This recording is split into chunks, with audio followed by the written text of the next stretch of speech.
Today we're in Durban, behind the cupcakes, snowballs and donuts you grab off supermarket shelves, with Supafoods and its business leader, Kotze. Supafoods was started by his father-in-law, who took a tiny spice bowl operation and over years of grind, turned it into a real food factory based in Umgeni Business Park. Today that factory blends and packs the baking mixes behind many of the in-store bakery products at SPAR and some of the Pick and Pay franchise stores. Marco's route into this story didn't begin in a factory. It began in rugby boots. He spent years playing professional rugby here and overseas. After studying business in France, he and his wife Kelly came back home to join Supafoods in January 2020. 2 months later, South Africa locked down. Orders dropped. Shops went quiet. The team went on to shorter weeks. But the factory kept going because people still needed to eat. That season forged Marco's leadership and a simple idea. This business doesn't just sell premix. It keeps bakeries trading and families fed.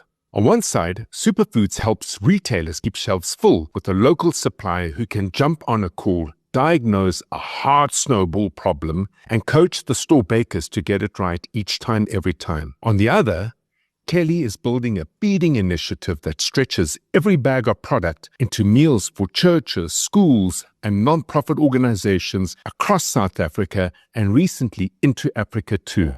I asked Marco for one big lesson he would pass on to any established business owner listening. One of the biggest lessons I've learned while growing the business is that quitting is not an option. When you're building your business, there's a time where sales are slow, leads take time, and cash flow is tight. Starting a business means facing that silence before the storm of success. Remember, faith isn't just a feeling, it's your greatest operational asset. My advice to business owners is refine your strategy, automate your struggle. In other words, work smarter, not harder. See it through, because your breakthrough is coming. I like that, because it cuts through how the results really get built. In every established business, there's a stretch where the phones are quiet, deals drag out, and doubt creeps in. That's when shortcuts creep in too. Ignore quality issue, rush a delivery, hire badly, skip training. Marco's point is simple. You can't cheat that work. The relationships you don't build, the problems you don't fix properly, the teams you don't train effectively, all of it shows up later in lost customers and stress. The good news is the reverse is also true. The hard, unseen work, those simple discipline actions, day in and day out, that make up your habits, also then begin to show up later as momentum, repeat orders, referrals, and a team that solves problems before they reach you. In the next segment, we'll look at where Supafoods could be in 3 to 5 years and how all of us, especially one person listening, can get there to help them.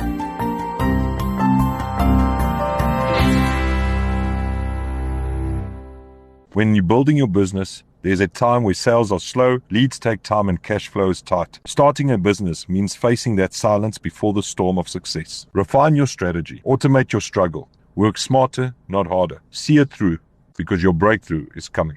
Now let's roll the clock forward 3 to 5 years. Marco's vision is for Supafoods to be a go-to food maker. A big step on that path is a national bakery partnership with Boxer. Picture this.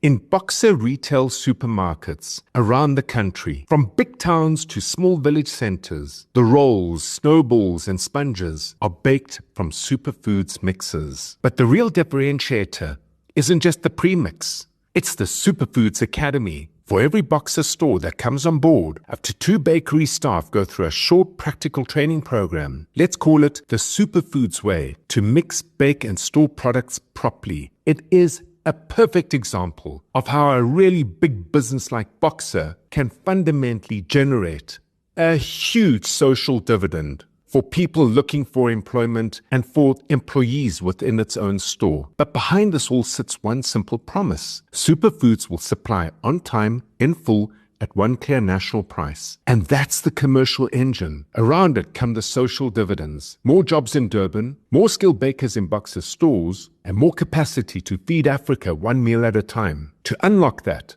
Supafoods must do 3 things. Finish building the academy, lock down a national delivery model that treats a remote store the same as a city store, and then complete ownership of that entire process in order to transfer it onto strong middle managers within Supafoods itself. But even when you do all that, no business grows alone. So I asked Marco, Who does he need at the table, and what help does he need from South Africa to make this Boxer vision real? I'm Marco Kotze from Supafoods. My call is to Marek Masujada, CEO of Boxer, and your bakery and procurement team. We'd love a meeting to show you how Supafoods can supply your in-store bakeries on time, in full, at one national price across all 611 Boxer stores, and build a Supafoods Academy that trains your bakers for consistent quality. You get fewer headaches, happier customers, and a stronger local supplier base. Let's talk. So, if you are Marek, part of his leadership team, or you work with Boxer in any way, you can help Boxer lock in a local partner who takes the pain out of baking quality by training stores and turns a single Durban factory into more jobs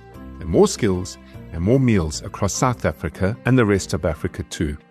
As usual, we end with this week's Future 50 growth tip, and here it is.